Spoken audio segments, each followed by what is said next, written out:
All right, what's up, guys? Welcome back to another episode of the Living the Dream podcast. Today on the show, we have Susan Collins, who is the founder of the Network Concierge and a career growth coach. Susan, how you doing? I'm great. How are you today? I'm doing fantastic. Thanks for asking. And we like to jump right in. So if you could start with telling us a little bit more about yourself and what you like to do for fun, that'd be great. So, I am a career growth coach. I help people move their careers forward. But before I did that, I was a leader for talent acquisition. I live in Texas. I've got two amazing young men in my house. I've been married for a really long time. And for fun, I hang out with my neighbors. We've got a really good community. We do a lot of things together. And today, I actually am in New York City and I went to museums all day. There we go. There we go. So, what are some of the things that you and your neighbors do together? Because I'm 23, kind of emerging into adulthood, and I feel like community has been an extremely hard thing to come by as an adult. So, if you would like to share, please. So we're really lucky. We are all different ages, all different family types, some kids, not kids, but we have Sunday fun day. So that especially during football season, but we usually do potlucks on Sundays and we all come together and eat as a community. During crawfish season, we'll buy a couple 100 pounds of crawfish and invite the rest of the community together and we'll eat and hang out. But I think that for us, it's really about how can you help your neighbors? We've got this great group text. If somebody needs eggs, like it goes out on the text, like I need eggs or butter or vanilla or whatever it is. And we all come together and help each other out. It's a really amazing place to be. I don't think that you find it very often. I love that. I love the hundreds of pounds of crawfish, especially. It is good for sure. Awesome. And so you help people move their careers forward, but before that, you were kind of a leader in the recruiting space. Yes, yes. So I ran talent acquisition for a $2 billion company. I had a front row seat to watching careers rise and fall. So unfortunately, sometimes I knew that you were going to be losing your job before you knew you were going to be losing your job. And for me, having a team that I led, I always wanted to build transparency and I wanted to help people get ahead of the game. So I believe that there are kind of 8 key narratives that you need to move your career forward. And somebody's going to tell you where to put the decimal point, how to do the job, where to put the sweater, how to do whatever it is that you need to do. But they don't always tell you how to advocate for yourself, how important networking is, what kind of relationships you need to build. And so I really help people who are kind of feeling stuck in their careers and not quite sure what's next for them in corporate America. I work with them to figure out what's next, whether it's staying within your organization and moving forward or making that difficult decision that you need to make a change. Hmm, gotcha.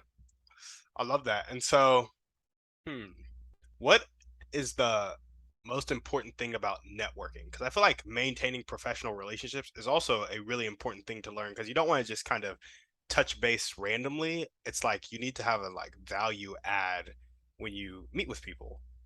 And so, what are some like tips and tricks that you have for people to like keep the relationship engaging and interesting without being like just ask all the time? So you need to approach the relationship looking for how you can help, which means you've got to be a good listener. Mm, You need to take things in. When somebody tells me that, oh, I've got a birthday next week, or my kid's got a birthday, or whatever it is, I have always gone to my Outlook and put that information into Outlook.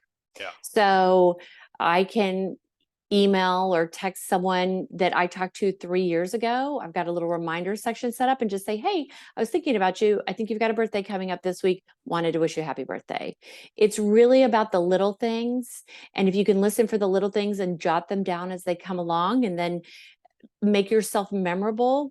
But the biggest thing you could do from a networking standpoint is think about how you can help people. And so what I love to do is try to be the connector for people. If somebody needs to know someone, if somebody is looking for something, I'm always looking for a way that I can connect someone because they appreciate that. I have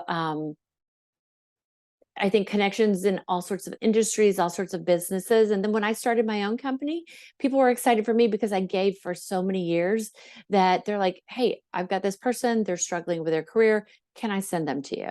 Yeah, I love that. So focus on the little things and focus on making connections that are going to kind of help them take that next step.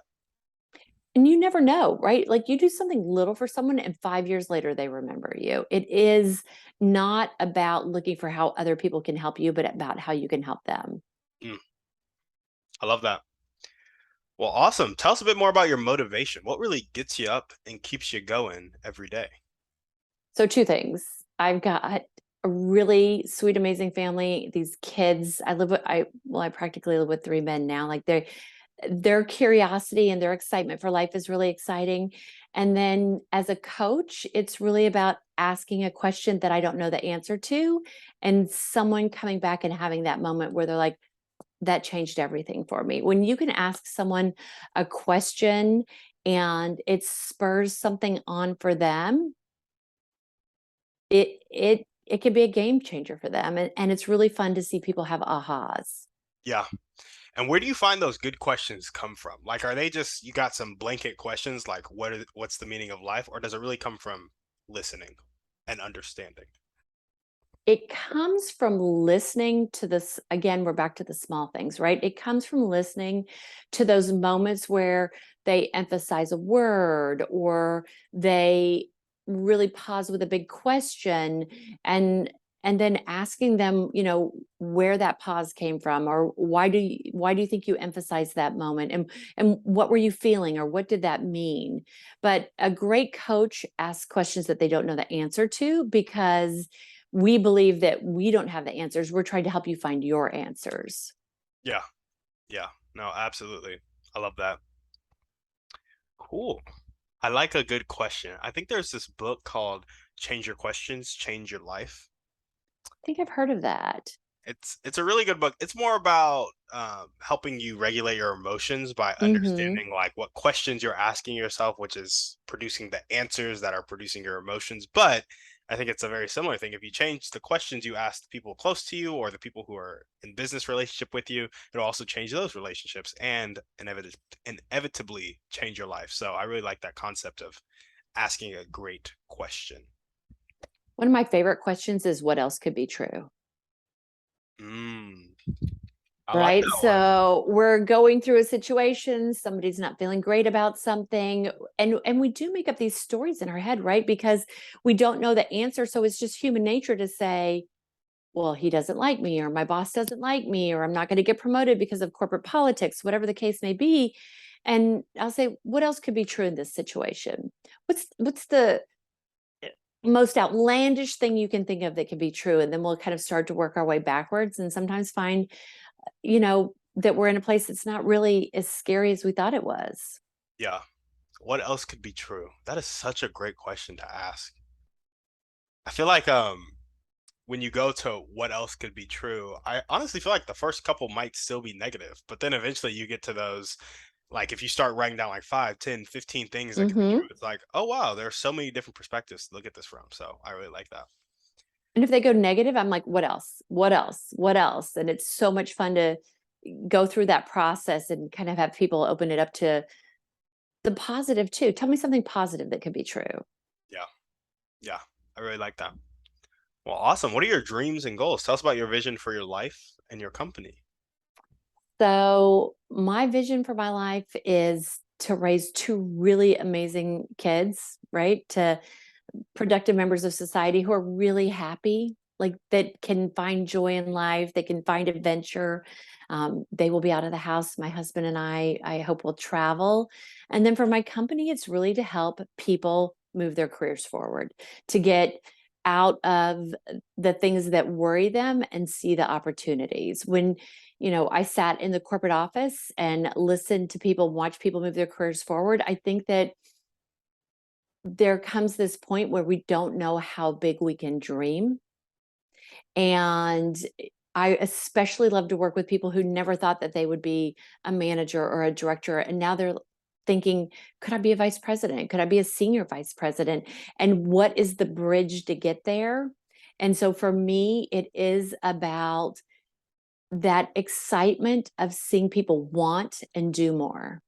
Mm, the excitement of seeing people want and do more. I feel like um, Tony Robbins says this a lot, and a lot of other like just kind of success literature people are like Mhm. success and happiness requires growth, and I think you're Right. positioned really well to see people just grow into their career and grow into who they could be. It's so exciting. I used to lead talent acquisition, so you would bring people in at this level. I brought in a pant designer one time, and I saw last week she got promoted to senior designer, and she started at the bottom. And now every time I see on LinkedIn like another promotion for her, it just brings joy to my heart because I knew in that moment when I interviewed her how special she was. Mm, And to see her fulfill not only her dreams of moving from Iowa to New York City, but to fulfill her dreams of being the best that she can be. yeah. Yeah, no, absolutely. Being with people in that journey, it's the dream for a coach. It's the dream for honestly all of us. Let's be All of us. real. Hmm. Yeah, yeah, I love it. Well, awesome. Are there any other dreams or goals that you want to chat about? Maybe some specific numbers you want to hit, some places you want to travel, whatever it may be. So Bora Bora is on my bucket list. So I definitely want to go there. That's something that we're planning in two Oh, what was years. it? Bora, Bora Bora. the Yep, yep, yep. hut on the water with a glass floor. That's something that I want to do. And then as far as numbers go, for me, it's not as much about numbers as their growth. Yep. So, I've set myself up in a really comfortable situation where I want to help the right people, the people that are really looking for next. I do a little bit of consulting on the side. So I'm doing some talent acquisition consulting and helping people with that because that's just my wheelhouse and what I've always loved, because that is also helping people move forward when you make an offer and when you help a recruiter become better at finding that needle in the haystack. That's really fun. But for me, it's about the right person at the right time in their journey, just helping them get to next. Mm, there we go. I love it. If there were one or two people that you could meet right now, and this could be a specific person or a type of person, and they'd really help you take the next step towards your dreams and goals, who would Mm. they be, and how would they help you out? So this is really interesting. For me, I think that it is a CEO that is really passionate about moving their people forward, because I think it would be really fun. What I've always done from a coaching standpoint is help to individuals, but I think it would be really fun to help teams move forward, and taking an entire team where there's somebody at the head of the organization who's really passionate about what it takes to move careers forward, and to watch an entire team move forward, I think would be a really fun project. Gotcha. How would it change from moving one individual forward to moving a team of people forward? I think that the world needs to rely on each other more. And when you have an entire team where you have a leader that is invested in your growth, that's excited about your growth, and you've got an entire team that is experiencing that, and then a coach provides that unbiased sounding board that they can come to, that they can work out some of their issues, and then they come back together as a team and they're better for their individual work, it just will move them that much further down the road. And so for me, I think it would be exciting to watch people using the tools that somebody's providing for them, understanding the investment that the organization is making in them, and then taking that goodwill and putting it towards teamwork. Sounds really exciting to me. I And got it's not where I thought I wanted to be. I really thought I just wanted to coach individuals, but I've been watching like one or two people that work together get coaches, and see how, because they both have a coach, how they're moving forward faster than the rest of the team. Yeah, yeah. So would it be a combination of like individual and team training if you went to that level to work with a CEO, or would it be mainly consulting the team of like, hey, here's how you use these tools, here's how you work together as a team? For me, it's about them getting the individual coaching they need so that they can move together as a team. And there might be I some see. team building and that kind of thing, but I think when everyone has the same advantages, when everyone is getting that time to work on their own skills, then it builds an awareness to others. And then when they've got that awareness, they know I'm working on this. I know you're working on your things, whatever they may be. You start to see them collaborate better. I got you. I got you. Okay, that makes a lot of sense. So you're a one-on-one gal all the way. I like one-on-one. I mean, I led teams for years and I can do team building and it's a lot of fun, but your company has a goal, your boss has a goal, your boss's boss has a goal. How do you keep your values aligned and be respectful of your peers' values and move towards the same goals? Yeah, yeah, absolutely. I love that. And what are the most important one or two things that everyday people can do to help you out? So you meet Sally at the grocery store, and Sally's like, Susan, I really want to help you do everything that you want to do. What would you tell her? I would tell her, first of all, provide goodwill towards your peers, right? Goodwill is like a karma thing. It feeds you back 100 different ways, but they can follow me on LinkedIn, the network concierge on LinkedIn. They can like, share, they can ask questions. I do, a lot of little one-offs and help people just understand what I do. So I had a conversation with a woman last week. She had a question.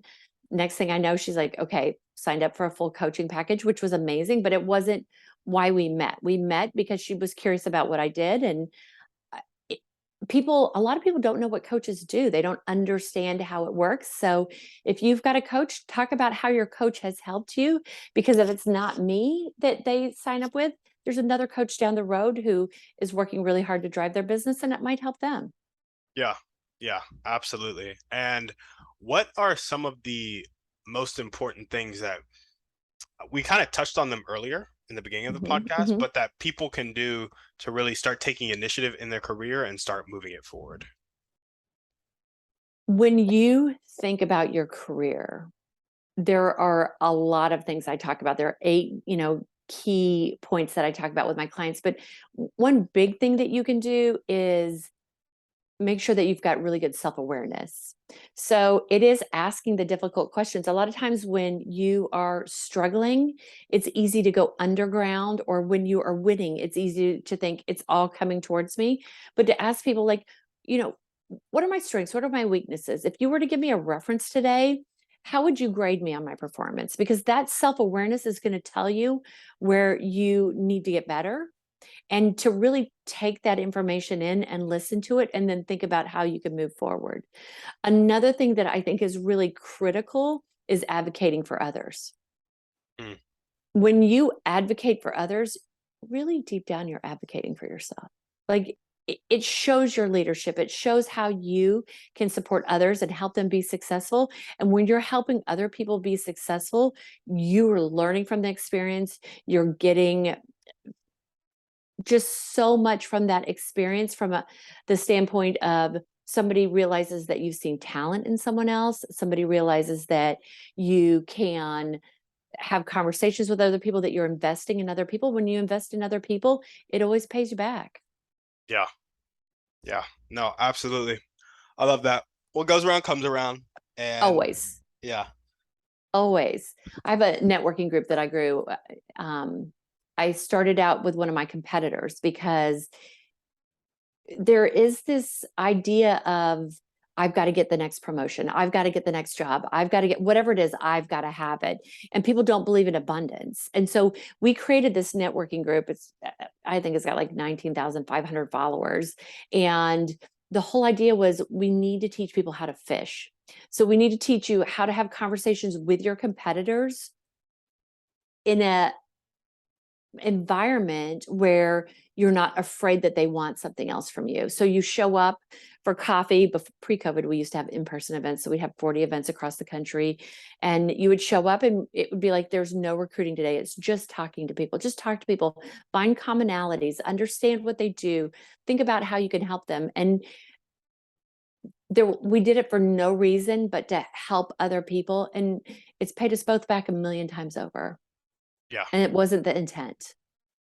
No, I love that. I think when you get into like success and abundance mindset and getting out of Mhm. scarcity and just like the paying it forward and doing kind things for people just to be kind, like it's honestly what the best parts of life are made of.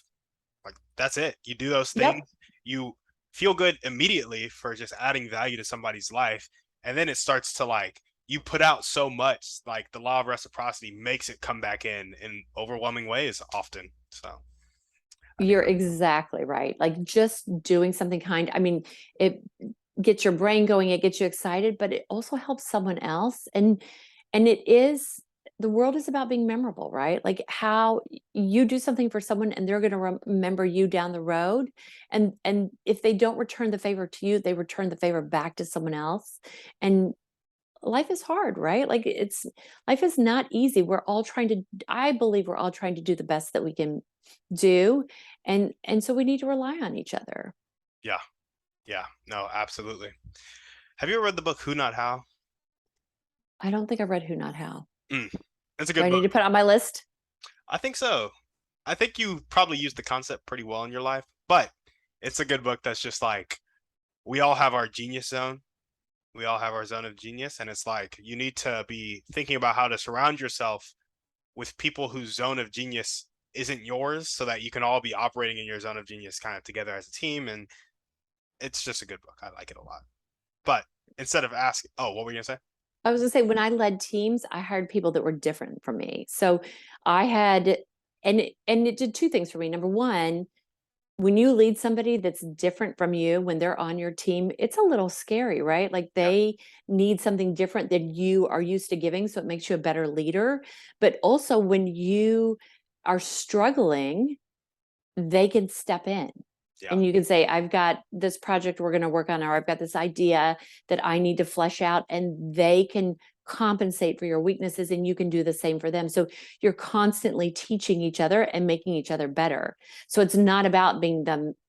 When people are managers, it doesn't work well. But when you're leading a team and you're expecting to learn as much from them as they're learning from you, that's when you start to feel the payoff.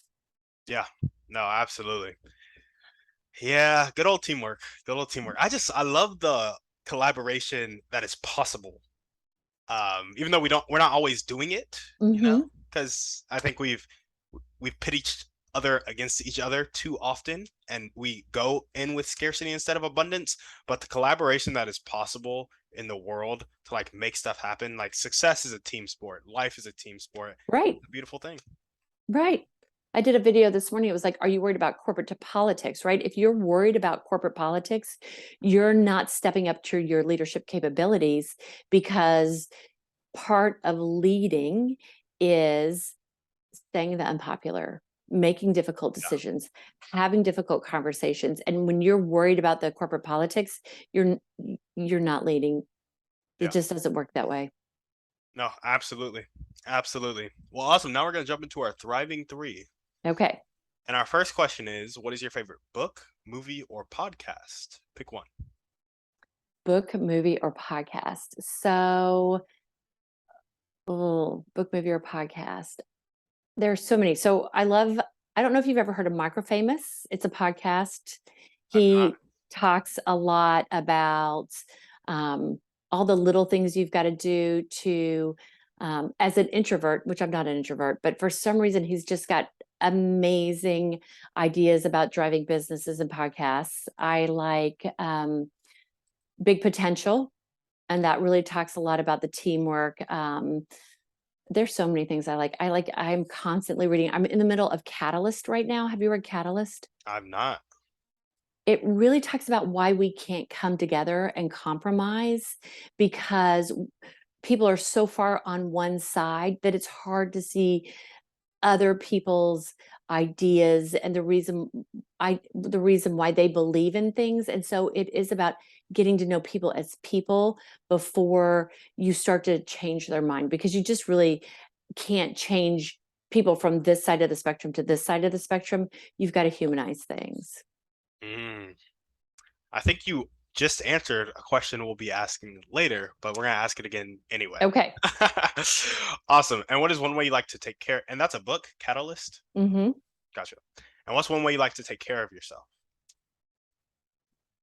I've had the same running partner for, I think, 11 years. There we go. There we go. And so she is like a metronome. Monday, Wednesday, Friday for sure. Tuesday and Thursdays usually. I think we've done, I don't know, 6 or 7 half marathons together, but running is just a way to get out. We have done it as early as 4 in the morning, depending on what life brings to us. And I think it's always also where I have my best ideas is always on my run. I can flesh out an entire, if we're running far, we don't talk. So I can flesh out an entire presentation. When I used to be on the speaking circuit, I can flesh out an entire presentation in a run. Mm, I like that. And how far would y'all run? 6 miles, 7 miles, 10 miles, 2 miles? It depends. So I live in Texas, right? So in the summer, it's 3 to 4, and then it's up to 15 in the winter. Dang. Kudos to you. I struggle with running, mainly because I don't have patience. And so like if I was gonna go do cardio, I would do sprints instead of Hmm. like a long jog. Like I would just go sprint up a hill, do it 10 Same. times, I'm gonna be tired. But like jogging for like 30 minutes, an hour, it just gets me. It's an But endurance thing, but it's a little bit of a mental game too, right? it Like is, yeah. it is that whole piece of what am I going to think about today? If we're just doing 3 or 4 miles, we can talk and go. But if it's a long run, I'll kind of think about like what does my week need to look like, or what are the big events coming up, and I'll kind of work through those. Yeah. Yeah, no, I like that. I've heard that a lot. I had a guy on the podcast not too long ago. He just extremely disciplined entrepreneur. Like, you know how entrepreneurs can either tend towards like David Goggins or they can tend towards like, I'm trying to think of somebody who's more of a casual entrepreneur. I don't know, but the more casual side. You have David Goggins and then you have like casual, like normal people. And this entrepreneur was really intense. And he said, I'd never ran in my life. In July, I ran 2 miles and couldn't do it. I was near death, basically. And in the beginning of September, 2 months later, he ran a 42-mile run. No, 42 miles. no. I was like, dude, what? You tell me you like went from never running 2 miles and dying to a 42-mile run. He was like, it's mental. I was like, all right. That is some mental agility there. My husband did Boston a few times. He did top 100 in Dallas. Like he did under 3, but I just have like for me it was about the distance, and I never went. My longest run was like 16. I don't know. That's pretty intense to go that far that fast. Yeah, yeah, and he just kept harping on the mental. He was like, if I mean I couldn't run 2 months ago, and now I can, and it's all mental. And you take that same mental endurance to entrepreneurship, and I'm like, this guy's intense. I love it. That's amazing. Yeah, yeah. Well, awesome. What is one action step you can take right now, or continue to take to meet? Who did you say you need to meet? A CEO CEO. passionate about helping a team move forward. I think it's about networking. I think it's about talking to people. I think it's this here today, right? You never know who's listening. You never know who is ready to invest in their team, and they know that it's really about their executive team versus just 1 or 2 people. Hmm. So I think every day I'm thinking about it. Like I do a lot on LinkedIn. I give a lot of ideas and stuff away for free. And I I'm constantly helping people. I'm having a conversation tomorrow with somebody that's in a hospital that's got some stuff going on. I've got some stuff happening with um, a nonprofit, but you have to give before you get. So that's always what I do. And I think that it's about networking. It's always about networking for me. And is this CEO the CEO of like a Fortune 500 company? Is it the CEO of a smaller company? Like, what level are you looking at? Either. Either. Either. I've worked with huge organizations, I've worked with small organizations. And for me, it's not about the size, it's about the needs of the individual. And when a leader is excited about their team moving forward, I'm excited for them. Gotcha.